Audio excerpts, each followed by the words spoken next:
Dear students, in this episode we are going to discuss on weather and climate, definition and significance of climatology, elements of weather and climate, composition and structure of the atmosphere.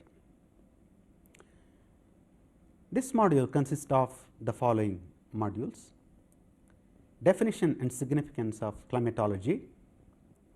The second one is difference between weather and climate, elements of weather and climate, factors that determine weather and climate, composition and structure of the atmosphere.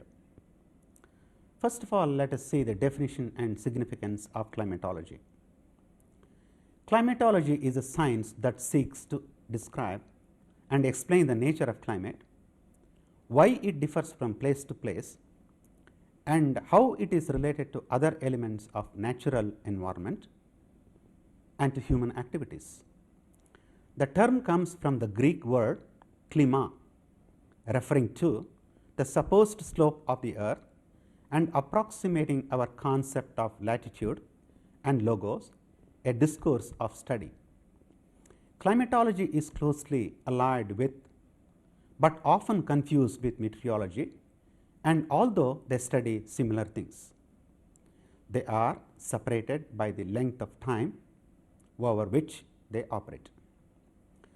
Climatology is a branch of atmospheric science concerned with describing climate and analyzing the causes and consequences of climate differences and changes. Climatology treats the same atmospheric process as meteorology, but it also seeks to identify slower acting influences and long term changes, including the circulation of the oceans, the concentration of atmospheric gases, and the small but measurable variations in the intensity of radiation. So, the scientific study of climate deals with the mean and variability of the weather conditions for a particular location, season, and time of the day. The climate is often described in terms of the mean values of meteorological variables such as temperature, precipitation, wind, humidity, and cloud cover. A complete description also includes the variability of these quantities and their extreme values. Climate also exhibits significant year to year variability and long term changes on both a regional and global basis. The goal of climatology are to provide a comprehensive description of the Earth's climate over the range of geographic scales, to understand its features in terms of fundamental physical principles, and to develop models of the Earth's climate for sensitivity studies and for the prediction of future changes. Now, let us see the difference between weather and climate. What is weather? Weather is the state of atmosphere at a given time and place. It is the day to day state of atmosphere, and its short term may be minutes, 2 weeks variations. Popularly, weather is the combination of temperature, humidity, precipitation, cloudiness, visibility, and wind. A complete description of the weather includes the amount of types of clouds, rain, snow, thunderstorms, lightning, and even dust storms are part of the weather. Measurements of temperature, pressure, wind speed, and direction of the amount of moisture in the air are also included in the description of the weather. Weather is studied and predicted by scientists called meteorologists.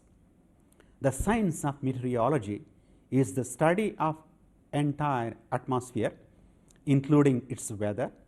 To understand the predict the weather, meteorologists must first understand how the atmosphere heats and cools, how clouds form and produce rain, and what makes the wind blow.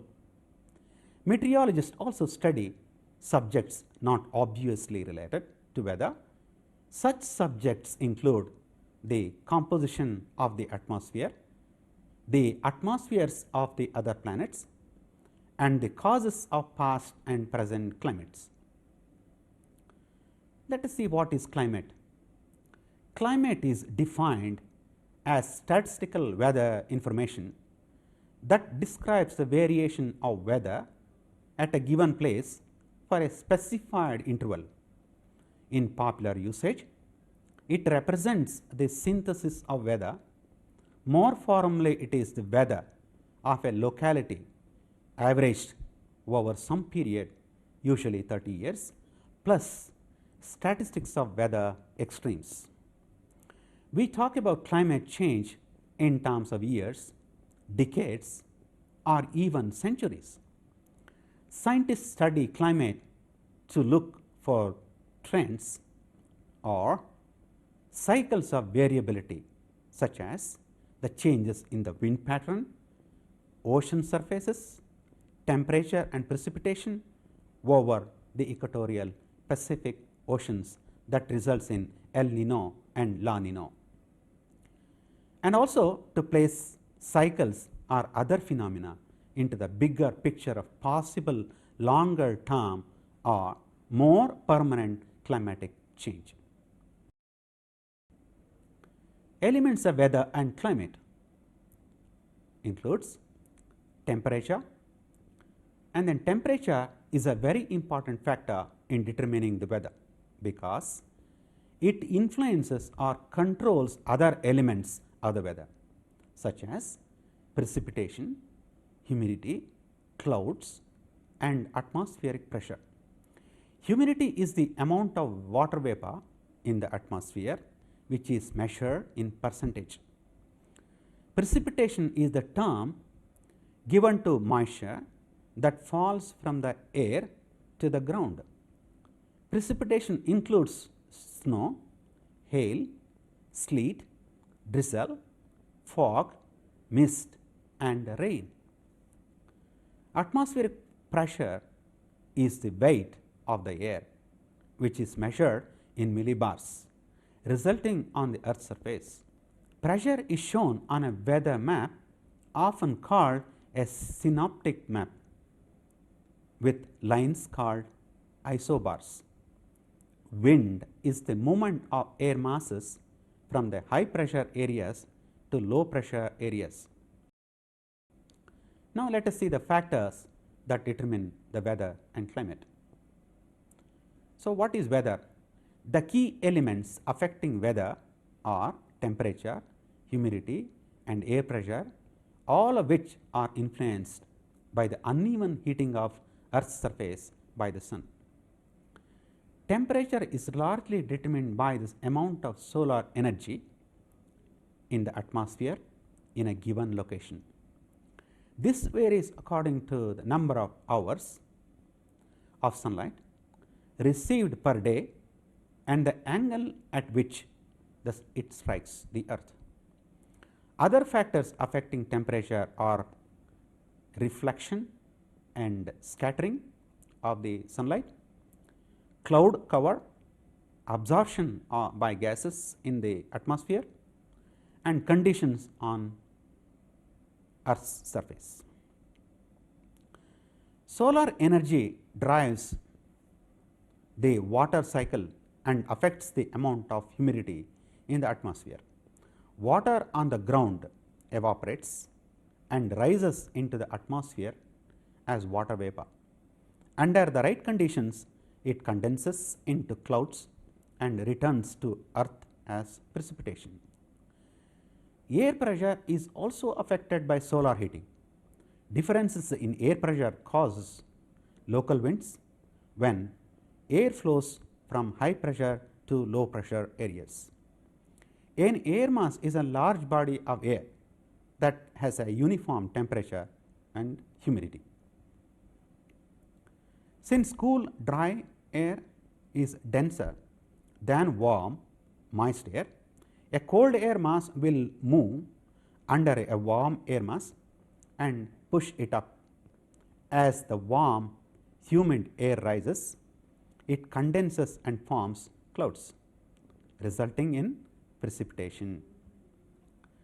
The boundary between two air masses is called a front, named after the battle lines where opposing armies clashed during the First World War.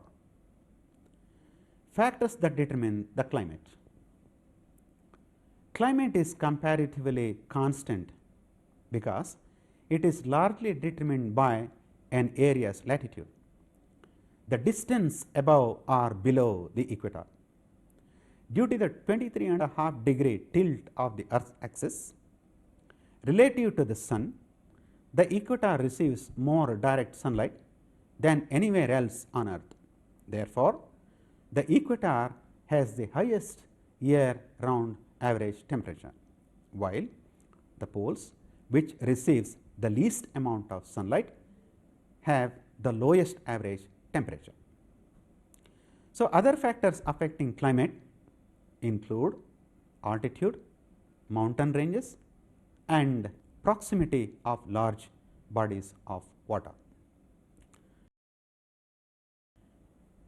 Finally, let us see the composition and structure of the atmosphere. First, let us see the composition of the atmosphere. The atmosphere can be described as, I quote, a blanket, unquote, of air surrounding the Earth. This mixture of gases contains huge number of solid and liquid particles. Two gases, nitrogen and oxygen, make up 99% of the air. Other gases constitute about 1%. At sea level, following gases comprise the air: nitrogen, oxygen, carbon dioxide, neon, helium, ozone, hydrogen, krypton, xenon, and methane. Besides, large number of water vapor and dust particles are also present. Of all these gases, oxygen happens to be the most important, which is so essential to all life forms. The following table gives the composition of the air. All living organisms inhale oxygen. It is essential for most combustion. When any substance burns, oxygen is consumed.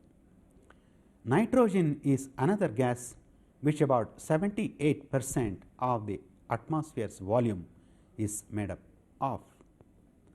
Its main function is to regulate combustion by diluting oxygen. The third important gas is the carbon dioxide, which is the product of combustion, constitutes only about 0.03%. Being an efficient absorber of heat from the upper atmosphere and considered to be of great climatic significance. Despite of the fact that portion of carbon dioxide is relatively constant, its percentage is gradually rising. It is estimated that from 1890 to 1970, the content of carbon dioxide has increased more than 10 times. This is a matter of great concern to all of us. Let us see the structure of the atmosphere. The Earth's atmosphere has 5 primary layers, referred to as spheres. From the lowest to the highest layer, they are the troposphere, stratosphere, mesosphere, thermosphere, and the exosphere. The 4 boundaries between the primary layers, referred to as passes, are the tropopause, the stratopause, the mesopause, and the thermopause.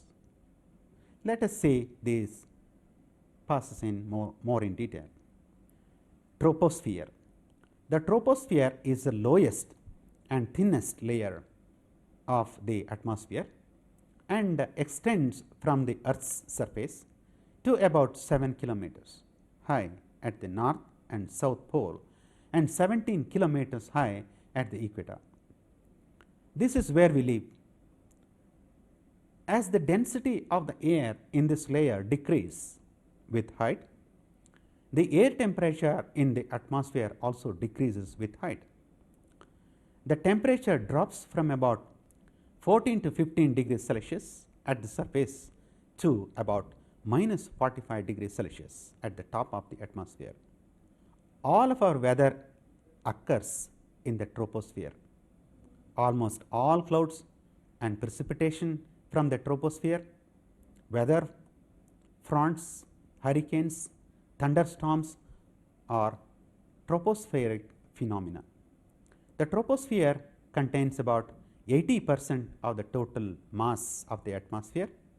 In fact, 50% of the total mass of the atmosphere is located in the lowest 5 to 6 kilometers of the atmosphere. Tropopause.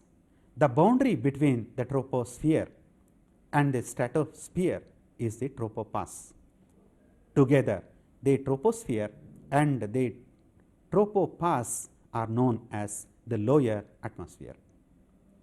The stratosphere, from the Latin word stratus meaning spreading out.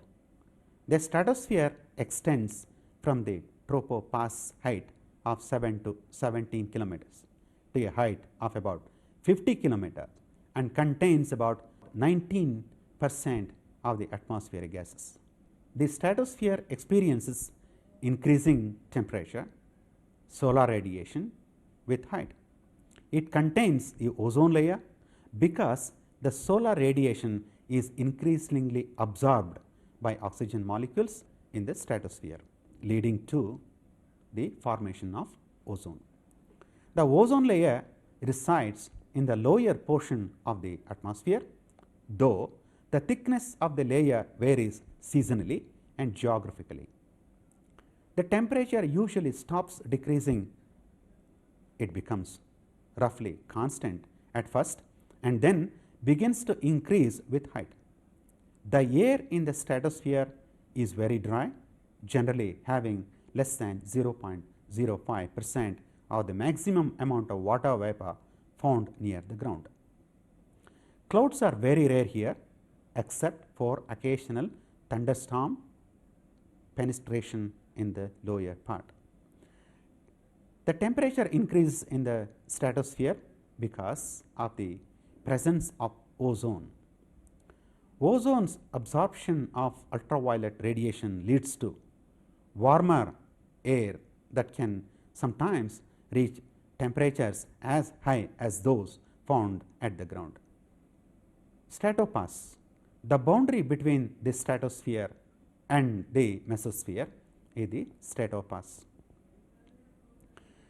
This atmospheric pressure here is about 1 by 1,000th of the atmospheric pressure at sea level. What is mesosphere? From the Greek word meso meaning middle. The mesosphere extends from stratosphere's height of about 50 kilometers at a height of about 80 to 85 kilometers. The gases continue to become less and less dense with height. As such, the effect of the warming by ultraviolet radiation also becomes less and less, leading to a decrease in temperature with height. On average, temperature decreases to as low as minus 100 degrees Celsius at mesopause. Mesopause. The boundary between mesosphere and the thermosphere is the mesopause.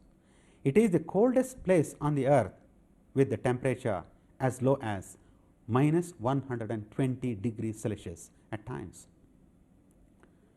Let us see the thermosphere.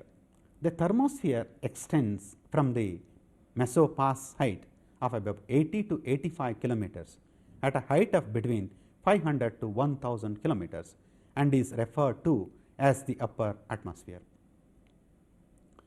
The gases of the thermosphere are increasingly less dense than in the mesosphere.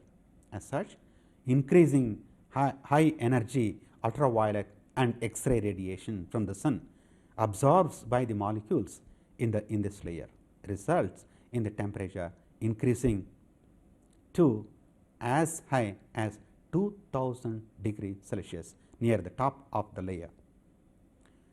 However, despite the high temperature, this layer of the atmosphere would still feel very cold to our skin because of the extremely low density of the air. The total amount of energy from the very few molecules in this layer is not enough to heat our skin. Thermopass. The boundary between the thermosphere and the exosphere is the thermopass. Extends from the tropopass height of 500 to 1000 kilometers up to a height of 10,000 kilometers above the Earth's surface. The exosphere is the outermost layer of the atmosphere, and it is in this layer that our man-made satellites orbit the Earth. The density of the exosphere is so low that particles within it do not collide. As a result, particles in the exosphere can escape altogether from Earth's atmosphere into the space. There are two other regions of the atmosphere that deserve discussion. One is the ionosphere and the other is the ozone layer. Ionosphere. Solar radiation causes ionization of the molecules in a region of the atmosphere that extends from about 50 kilometers up to about 1100 kilometers above the Earth. That region is called the ionosphere, and the most of it is in the thermosphere, although it overlaps into the exosphere and above the thermosphere and the mesosphere below the thermosphere. It is of importance because certain regions of the ionosphere make long distance radio communication possible by reflecting the radio wave back to the Earth. Ozone layer. Though part of the stratosphere, the physical and chemical composition of the ozone layer is far different from that of the atmosphere. Ozone O3 is the Earth's atmosphere is created by ultraviolet light striking oxygen molecules containing two oxygen atoms O2, splitting them into individual oxygen atoms. The atomic oxygen then combines with unbroken oxygen to create O3, the ozone. Ozone is unstable, and when ultraviolet light hits ozone, it splits into a molecule of O2 and an atom of atomic oxygen, thus creating a continuing process called the ozone oxygen cycle. This occurs in the ozone layer, the region from about 10 to 15 kilometers above Earth's surface. About 90% of the ozone in the Earth's atmosphere is contained in the stratosphere. Ozone concentrations are greatest between the highest of about 20 to 40 kilometers above the Earth's surface, where the range from about 2 to 8 parts per million by volume. Summary and conclusion. Weather is the instantaneous state of the atmosphere or the sequence of the state of the atmosphere as time passes. As we know, the behavior of the atmosphere at a given place can be described with number of quantities characterizing the physical state of the air, such as the temperature, pressure, water content, motion, etc. The temperature, pressure, wind, precipitation interact with each other. The influence of atmospheric conditions like the direction and velocity of the wind amount of insolation, cloud cover and the amount of precipitation will greatly affect the weather and climate of a region. The influence of these elements differ from place to place and time to time. Temperature being a very dominant factor in determining the weather and which varies greatly with altitude, there is a need to understand the atmospheric zones and the properties consists of temperature, density, pressure and chemical and electrical properties of these layers. They affect the incoming solar radiation and the heat budget of the atmosphere. In the next episode, we will be discussing on the factors affecting the distribution of insolation and the heat budget.